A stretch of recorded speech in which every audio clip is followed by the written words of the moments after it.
बदलते दौर में भी करोड़ों लोग हमारे देश में धर्माचार्यों को सुनते हैं और अपने जीवन के दैनिक दिनचर्या में उनकी बातों को स्वीकारते हैं।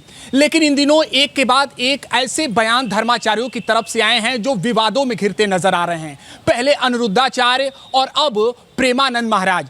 प्रेमानंद महाराज के बयान के बाद लगातार चर्चाओं का दौर जारी है और हम इस समय वाराणसी के संपूर्णानंद संस्कृत विश्वविद्यालय में हैं, जहां पर संस्कृत पढ़ने वाले, इसके अलावा जन जन तक संस्कृत को पहुंचाने वाले प्रोफेसर से भी इस विषय को लेकर बातचीत करेंगे। मैम, आपने पहले अनिरुद्धाचार्य का बयान सुना होगा, इसके बाद अब प्रेमानंद महाराज का बयान, क्या कहेंगे इसमें? देखिए, जहाँ तक हमारा भारतीय समाज, भारतीय सनातन धर्म की बात है, यहाँ पर महिलाओं को एक अलग सम्मान, गौरव प्राप्त है। महिला को हम पूजते हैं, नदियों को स्त्री रूप में हम पूजते हैं और हमारे यहाँ की जो परंपरा है वो महिलाओं को विशेष दर्जा प्राप्त है, विशेष अधिकार प्राप्त है, आज से नहीं वर्षों वर्षों से।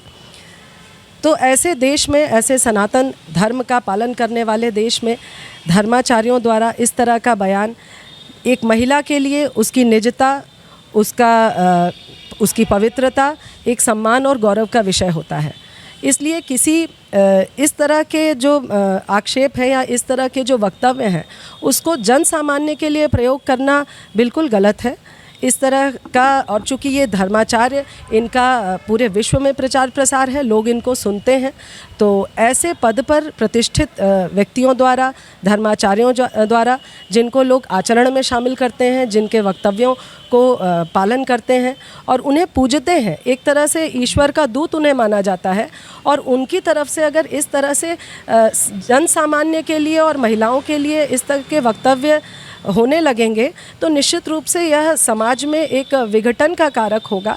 महिलाओं के मन में एक तरह का जो उनका आत्मसम्मान है वह, या जो गौरव है, वो कहीं ना कहीं क्षीण होगा।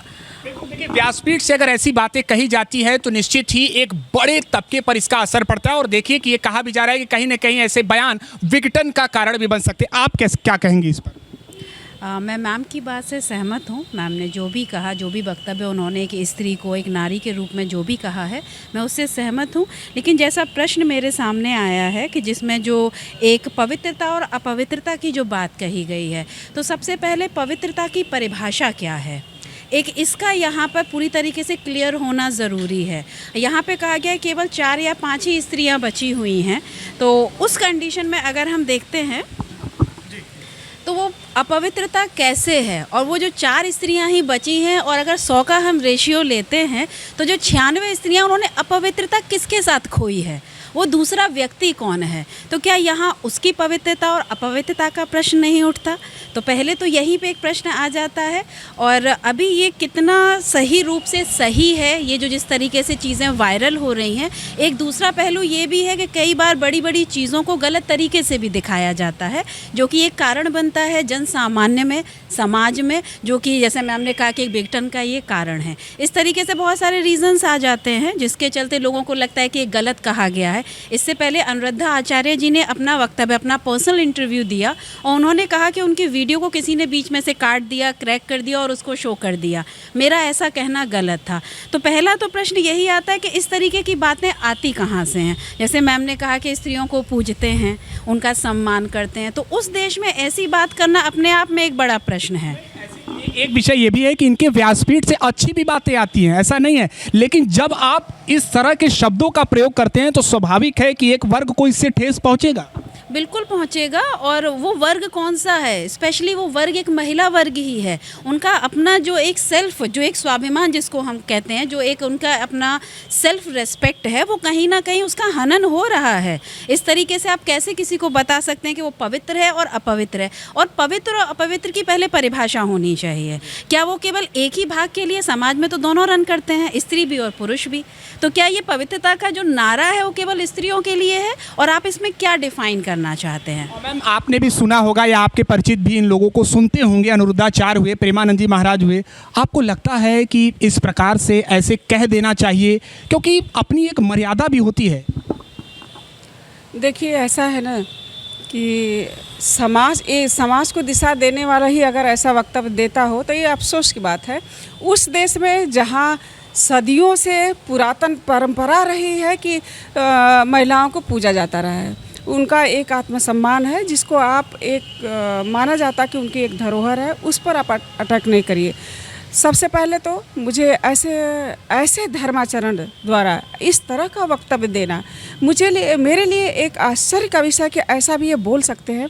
अगर इन्होंने बोला है तो वाकई में ये बहुत क्षुद्र मानसिकता है और उस क्षुद्र मानसिकता का प्रतीक है। और ऐसे धर्माचरणों को इस तरह के वक्तव्य इस तरह से सोचना ये कहीं उचित नहीं है। और लोगों से भी हम बात करते हैं। आप यहाँ पर पढ़ती हैं, अध्ययन करती हैं, क्या कहेंगी अगर आपने ये सुना, ये बयान देखा होगा तो लगता है कि नहीं ये बातें कहना उचित है किसी भी तरह से? पहली बात तो ये कि पवित्रता लड़कियों के लिए शब्द ही बहुत बड़ा है। उनके बारे में किसी भी पुरुष को तो अधिकार है नहीं कि उनकी पवित्रता पर वो सवाल उठाए। अगर ऐसा है तो वो पहले अपने पवित्रता पर ध्यान दे। पुरुष के बारे में तो ऐसी पवित्रता पर कभी उनके सवाल तो उठाया नहीं गया, स्त्री पर ही क्यों ऐसा क्यों किया जा रहा है? उनको ये लग रहा कि स्त्री सदैव से ही निसहाय रही है। अगर उनके बारे में हम बात भी करेंगे तो वो कुछ बोलेगी नहीं। उनके बारे में हम कुछ भी बोल देंगे, कुछ भी तो सुन लेगी। उनको ऐसा मतलब उनके अंदर जितने भी धर्म से प्रभावित लोग हैं, जितने धर्म के बारे में संदेश देते हैं, उनको आज भी यही लगता है कि स्त्री के विषय में हम कुछ भी बोल देंगे वो इसका विरोध नहीं करने वाली, जो कि ऐसी बात नहीं है। अगर पवित्रता के बारे में आप बात कर भी रहे हैं तो आप ये बताइए ना कि उनको देवी की भी संज्ञा दी जाती है, उसकी बात तो आज तक आपने नहीं की।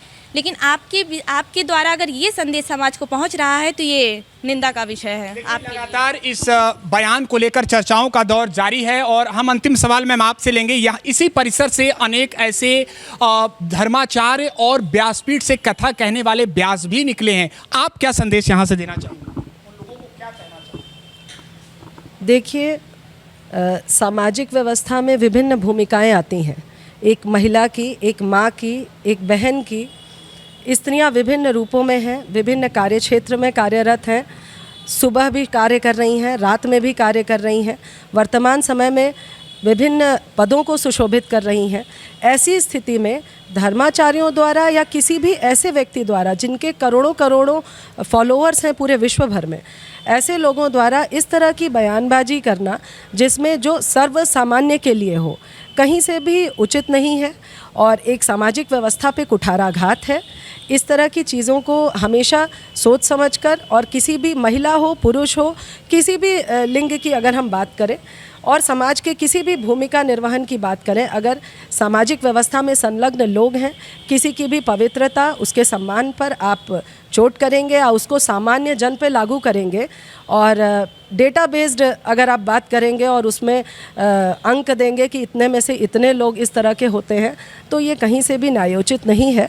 और ऐसे धर्म प्रचारकों को या जो सनातन धर्म के रक्षक हैं, उनसे यही अपेक्षा है कि भविष्य में इस तरह की, अगर ऐसा है तो इस तरह की बयानबाजी से बचें और यही समाज के लिए और एक अच्छे समाज की स्थापना के लिए उचित होगा।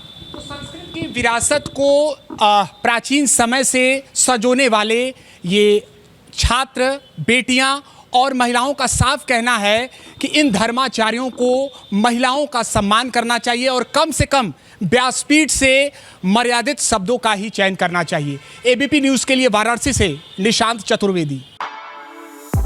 For exclusive and insightful videos, subscribe to our new channel ABP Live Premium.